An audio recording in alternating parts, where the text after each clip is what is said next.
Welcome to Burlap Teachers. Enjoy the video. You start by confirming the exact adapter model and matching GPU and monitor ports so you avoid connector mismatch.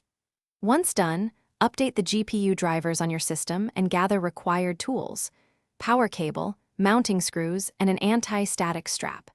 You will power down the PC, unplug, and ground yourself, then open the case just enough to access the GPU slot. Make sure to remove any slot covers and align the adapter pins gently so they seat cleanly without force.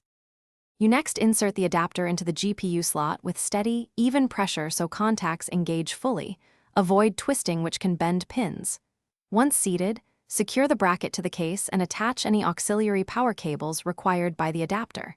Then connect the monitor cable to the adapter output and verify cable orientation. Make sure to tighten mounting screws, tidy cables to prevent strain, and close the case. After that, reconnect power and prepare to boot for configuration. You boot the system and install any adapter drivers or firmware, then open display settings to configure resolution and multi-monitor layout. If you get no signal, power down, reseat the adapter, and verify the auxiliary power connection. Try a different cable or monitor to isolate the issue. Make sure GPU drivers are current and test the adapter in another port or machine if possible.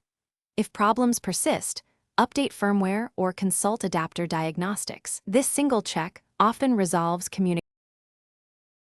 Thanks for watching. Consider subscribing if this video helped you.